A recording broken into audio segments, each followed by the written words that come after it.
কুষ্টিয়ার কুমারখালী পৌর শহরে এক দুর্ধর্ষ চুরির ঘটনা ঘটেছে। শহরের বড় মসজিদের পাশে অবস্থিত মোল্লা অফসেট প্রিন্টিং প্রেসের শাটার ভেঙে ভেতরে প্রবেশ করে দুর্বৃত্তরা আনুমানিক 2,90,000 টাকা লুটে নেয়।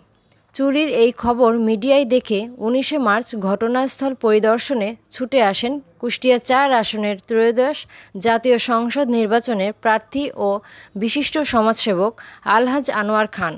ঘটনাস্থল পরিদর্শনকালে তিনি ক্ষতিগ্রস্ত প্রেস মালিকের সাথে কথা বলেন এবং সমবেদনা জানান। এ সময় তিনি ব্যবসায়িক ক্ষতি কাটিয়ে উঠতে ব্যবসায়ীকে ব্যক্তিগত পক্ষ থেকে নগদ আর্থিক সহায়তা প্রদান করেন। পরিদর্শন শেষে আনোয়ার খান বলেন, মানুষ আমাকে চিনুক না চিনুক, আমি থাকবো ইনশাআল্লাহ, যদি আল্লাহ আমাকে হাতে বাঁচা রাখে।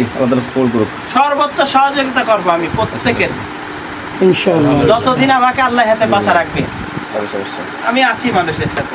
কারণ মানুষ আমাকে চিনি নাই, ভুল বুঝেছে, হয়তো ভুল বুঝাই নাই, হয়তো মানুষ বুঝি নাই।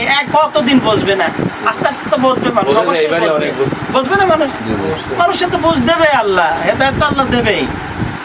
এই যে এই কয়েকদিনে আমি যেটা করতেছি, এই পানি পুড়িয়ে গেছে, এই জায়গায় আমি কালকে ওই যে এতি মশাই লুঙ্গি গামছা, তারপরে আপনার বিভিন্ন কাজ, আমি আসার পরে তো 20 লাখের উপরে টাকা দিলাম।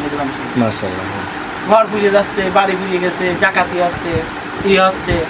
এই যে এই জায়গায় আসলাম, যেখানেই জানতেছি সেখানেই যাচ্ছি। কিন্তু যারা ক্ষমতায় রয়েছে, যারা হয়েছে, এরা তো কোথাও কিছু করতে পারছে না, কর্মকাণ্ড চলমান। হ্যাঁ।